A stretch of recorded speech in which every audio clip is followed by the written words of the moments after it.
Resistência elétrica é a propriedade do condutor que mede a oposição à passagem da corrente elétrica. Esta corrente pode encontrar maior ou menor dificuldade ao passar por uma carga. Assim, quanto maior o valor da resistência, menor será a intensidade da corrente, e quanto menor a resistência, maior a corrente. A resistência elétrica representada pela letra R é medida em ohm, cujo símbolo é a letra grega ômega. A resistência de um fio é definida como sua oposição à passagem de elétrons. 4 fatores determinam a resistência de um fio: seu comprimento, a área de secção transversal, a temperatura e o material. As substâncias metálicas em geral são classificadas como bons condutores de eletricidade. As substâncias metálicas em geral são classificadas como bons condutores de eletricidade. Comprimento do material. Quanto maior o comprimento, maior será a resistência elétrica do material. Área de seção transversal. Quanto maior a área, menor será a resistência elétrica do material. Resistividade do material. Os materiais com pequeno número de elétrons livres em seu átomo a temperatura ambiente possuem resistividade maior. Já os que possuem muitos elétrons livres, como os metais em geral, são bons condutores, logo possuem baixa resistividade. E a temperatura. Para a maioria dos materiais, a resistência elétrica aumenta à medida que a temperatura aumenta. A maioria dos materiais, a resistência elétrica aumenta à medida que a temperatura aumenta. Qual a diferença entre corrente alternada e corrente contínua? A diferença é o sentido da tal corrente. Uma corrente elétrica nada mais é que um fluxo de elétrons, partículas que carregam energia, passando por um fio, algo como a água que circula dentro de uma mangueira. Se os elétrons se movessem num único sentido, essa corrente é chamada de contínua. Se eles mudam de direção constantemente, estamos falando de uma corrente alternada.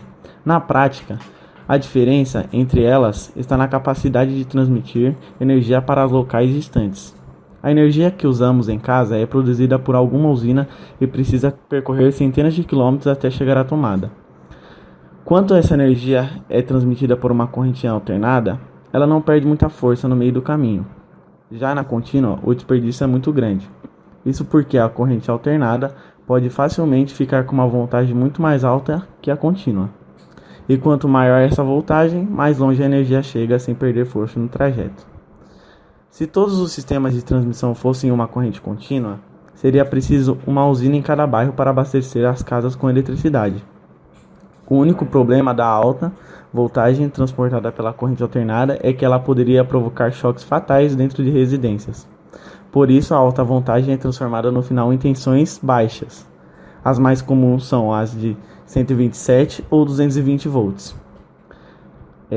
Portanto, a corrente que chega à sua tomada de casa continua sendo alternada, mas com uma voltagem bem mais baixa. Já a corrente contínua sai, por exemplo, portanto, a corrente que chega à sua tomada de casa continua sendo alternada, mas com uma voltagem bem mais baixa. Já a corrente contínua sai, por exemplo, de pilhas e baterias, pois a energia gerada por elas, usadas nos próximos aparelhos que carregam, não precisam ir longe. Também há muitos equipamentos eletrônicos que só funcionam com corrente contínua, possuindo transformadores internos, que adaptam a corrente alternada que chega pela tomada.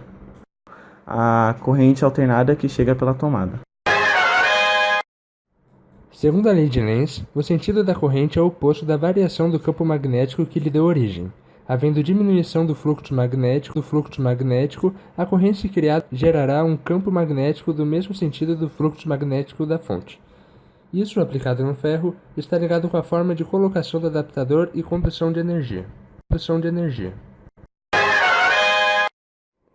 O princípio do funcionamento do ferro é a conversão da energia elétrica em energia térmica. Bom, como funciona? Dentro do ferro tem uma peça chamada em resistência elétrica que também existe na ducha. Ela é uma peça de metal que liga na fonte do ferro e conforme recebe sua eletricidade esquenta, convertendo energia em calor. Uma curiosidade é que o ferro elétrico consome cerca de 5% da energia da sua casa. E é um equipamento que funciona através do aquecimento de uma resistência. Bom, conforme o modelo, sua potência varia de 500 a 1500 watts. E ele é responsável pelo consumo de 10 a 15 kW por hora. Um outro fato é que existe uma peça muito importante dentro do ferro chamada de termostato.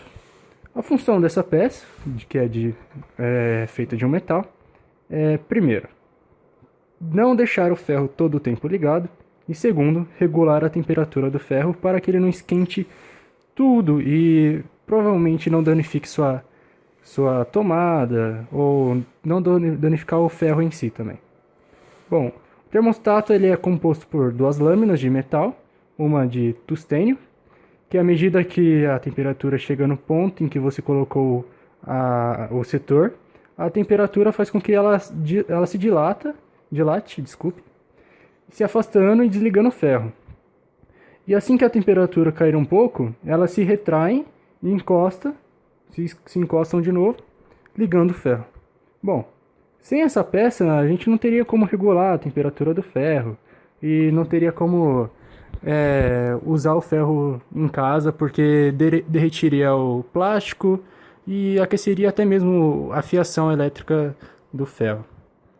Bom, é isso aí. Obrigado. O plástico e aqueceria até mesmo a fiação elétrica do ferro. Bom, é isso aí. Obrigado.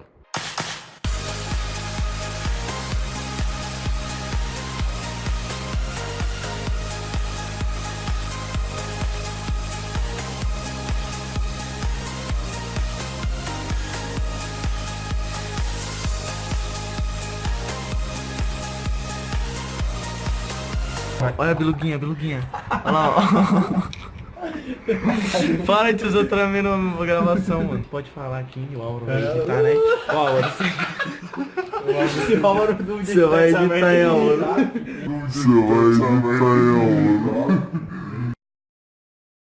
Fala pra Álvaro adiantar, colocar modo speed. Não.